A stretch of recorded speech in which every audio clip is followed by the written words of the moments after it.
बीते 4.5 वर्ष से आप सभी के आशीर्वाद से ऐसे अनेक काम थे जिनके बारे में सिर्फ चर्चा ही हुआ करती थी।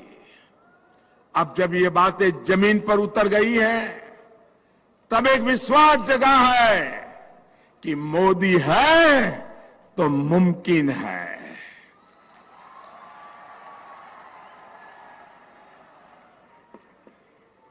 साथियों, राजस्थान के मेरे भाइयों बहनों और खासकर मेरे फौजी भाइयों को याद होगा कि कैसे 40 साल से उन्हें वन रैंक वन पेंशन के नाम पर झूठे दिलासे दिए गए। सिर्फ 500 करोड़ रुपए की बातें करके कहा गया कि वन रैंक वन पेंशन लागू हो जाएगा, लेकिन फिर भी किया नहीं।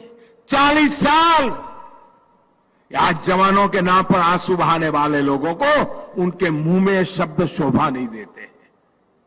ये हमारी सरकार है जिसने वन रैंक वन पेंशन लागू किया और 20 लाख पूर्व फौजियों को लगभग 11,000 करोड़ रुपए के एरियर भी दे दिए। ये काम इसलिए हुआ क्योंकि मोदी है तो मुमकिन है।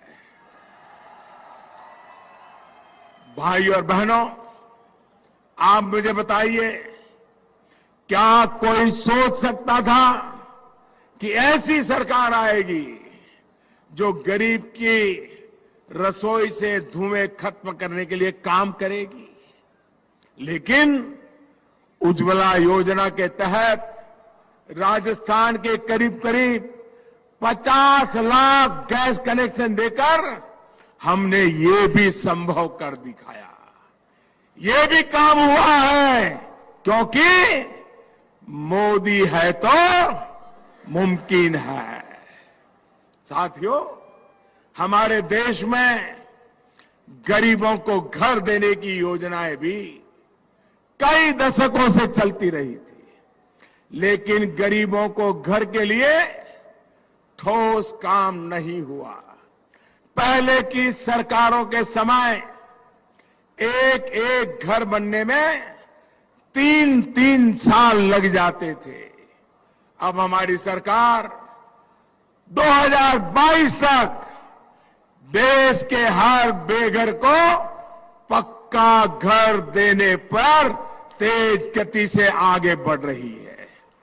4.5 साल में 1.5 करोड़ से ज्यादा गरीब परिवारों को पक्के घर की चाबी दे दी जा चुकी है। हम लक्ष्य की तरफ बढ़ रहे हैं और इससे पाकर रहेंगे, क्योंकि मोदी है तो मुमकिन है। साथियों, क्या कोई सोच सकता था कि सिर्फ 4-4.5 साल में राजस्थान के 2.5 करोड़ गरीबों के बैंक खाते खुलवाए जाएंगे? ये हुआ है क्योंकि मोदी है तो। इसी तरह क्या कोई सोच सकता था कि सिर्फ 1 रुपये महीना और 90 पैसे प्रतिदिन के प्रीमियम पर गरीबों को 2-2 लाख रुपए का बीमा सुरक्षा कवच मिलेगा? लेकिन ये भी हुआ है और राजस्थान के करीब करीब 70 लाख गरीब परिवार इससे जुड़े हैं। ये काम हुआ है क्योंकि मोदी है तो। साथियों, सरकारी सेवा और शिक्षण संस्थाओं में सामान्य वर्ग के गरीब बच्चों को आरक्षण का मामला ही लीजिए।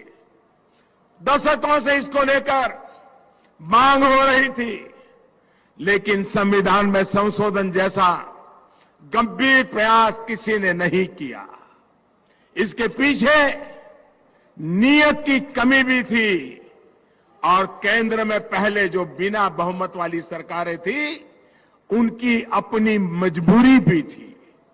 लेकिन आपने जो मजबूत सरकार 4.5 वर्ष पहले बनाई, उसने ये हौसला दिखाया और आज गरीबों को 10% का आरक्षण हकीकत बन गया है। ये काम भी इसलिए हुआ क्योंकि मोदी है तो मुमकिन है। हमारी लड़ाई आतंकवाद के खिलाफ है, मानवता के दुश्मनों के खिलाफ है। हमारी लड़ाई कश्मीर के लिए है, कश्मीर के खिलाफ नहीं है, कश्मीरियों के खिलाफ नहीं है। पिछले दिनों कहां क्या हुआ, घटना छोटी थी कि बड़ी थी, कश्मीरी बच्चों के साथ हिंदुस्तान के किसी कोने में क्या हुआ क्या नहीं हुआ, मुद्दा ये नहीं है। इस देश में ऐसा होना नहीं चाहिए। कश्मीर का बच्चा वो भी इन आतंकवादियों से परेशान है, वो भी आतंकवाद को खत्म करने के लिए हमारे साथ आने के लिए तैयार है। हमें उसको साथ रखना है। आपने देखा होगा अमरनाथ की यात्रा, देश से लाखों श्रद्धालु जाते हैं। अगर उनकी कोई देखभाल करता है तो ये मेरा कश्मीर का बच्चा करता है, कश्मीर के लोग करते हैं। 1 साल पूर्व अमरनाथ यात्रियों पर गोली चली थी और आपने टीवी पे देखा होगा। उन यात्रियों को जब गोलियां लगी, वे घायल हुए, तो उनको खून देने के लिए कश्मीर के मुसलमान कतार लगा करके खड़े हो गए थे, हिंदुस्तानियों की जान बचाने के लिए खड़े हुए थे। आज भी कश्मीर में जैसे हिंदुस्तान के जवान मरते हैं, शहीद होते हैं, वैसे कश्मीर के लाल भी ये आतंकवादियों की गोलियों से शहीद होते हैं। और इसलिए जब कुछ लोग, भले वो 2 हो, 4 हो, 5 हो, लेकिन ऐसे लोगों की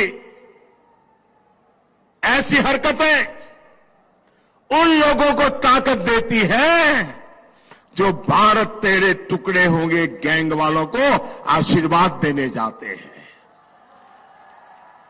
भारत तेरे टुकड़े होंगे इंशाअल्लाह इंशाअल्लाह, ये नारा देने वाले लोगों को, आशीर्वाद देने वालों को ताकत देने का पाप मेरे देश का कोई नागरिक नहीं करेगा।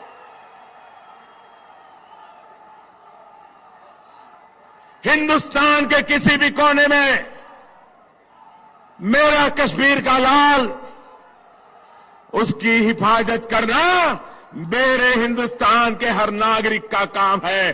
बताओ भाइयों, हाथ उठाकर आप ये जिम्मेवारी निभाओगे क्या?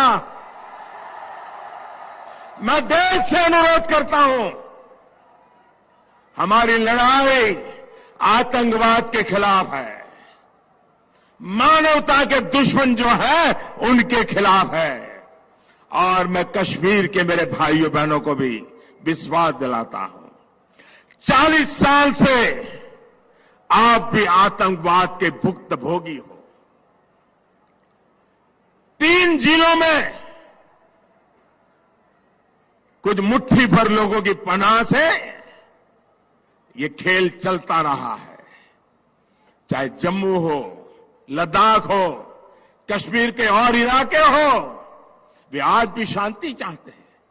आप जानकर के हैरान हो जाओगे, कभी बहुत सी बातें मीडिया में सुनने को नहीं मिलती है। 2 साल पहले कश्मीर के पुराने पंच सरपंच क्योंकि कई वर्षों से वहां चुनाव नहीं हुआ था। 100 से ज्यादा पंच सरपंच प्रधानमंत्री निवास स्थान पर मुझे मिलने आए थे, सारे कश्मीर घाटी के से। तो मैंने उनसे कहा, आप आए हैं, मुझे खुशी है। उनकी मांग थी कि चुनाव करवाओ। वहां पंचायत के चुनाव नहीं हो रहे थे, अभी पंचायत के चुनाव हो गए। और आप जानकर के खुशी होंगे, 70-75% मतदान करके पंचायत के चुनाव में लोगों ने हिस्सेदारी की है। भाइयों बहनों, उन सरपंचों से मैंने कहा था 2 साल पहले, तब तो सरपंच नहीं रहे थे लेकिन पहले सरपंच थे। मैंने उनसे कहा, आप मुझे एक वादा करिए और वादा निभाना होगा। तो मेरे कश्मीर घाटी के इन भाइयों बहनों ने मुझे कहा कि मोदी जी आप कहिए, हम अपना सर कटा देंगे लेकिन वादा नहीं तोड़ेंगे। मैंने कहा, लेकिन आपने मैं क्या मांगता हूं वो तो सुना नहीं है। बोले, आप कुछ भी कहिए, हम पूरा करेंगे। और मेरे भाइयों बहनों, मैं देश के सामने पहली बार ये घटना सुना रहा हूं। मैंने उनसे कहा, कश्मीर घाटी के पंच सरपंचों से मैंने कहा कि आप घाटी में ये आतंकवादी स्कूलें जला रहे हैं, इसको बंद करवाइए, किसी भी हालत में होना नहीं चाहिए। सबके सब पंच सरपंच ने मुझे कहा कि मोदी जी, इसके बाद हम जान की बाजी लगा देंगे लेकिन आतंकवादियों को स्कूल जलाने नहीं देंगे। मैंने उनसे कहा था, जब आतंकवादी स्कूल जलाता है तब इमारत नहीं जलाता है, आपके बच्चों का भविष्य जलाता है। और आज मैं गर्व के साथ कहता हूं कि मेरे कश्मीर के घाटी के उस पंच सरपंचों ने आज 2 साल हो गए, एक भी स्कूल जलने नहीं दिया है। आतंकवादियों को पकड़वा दिया, आतंकवादियों की खबर पुलिस को दी, लेकिन स्कूल जलने नहीं दिया है। और इसलिए मेरे भाइयों बहनों, गलती से भी अगर हमें लड़ाई जीतनी है, आतंकवाद को जड़ से उखाड़ना है, तो हम गलती न करें। आतंकवादी है, कश्मीरी आज भी आतंकवादियों के कारण मुसीबतें झेल रहा है, वो भी उससे मुक्ति चाहता है। लेकिन पहले सरकारों ने ऐसे बीज बोए कि उनके सपने पूरे नहीं हुए। आज कश्मीरियों के सपने अगर कोई पूरा करेगा तो यही हिंदुस्तान करेगा, यही हिंदुस्तान की सरकार करेगी।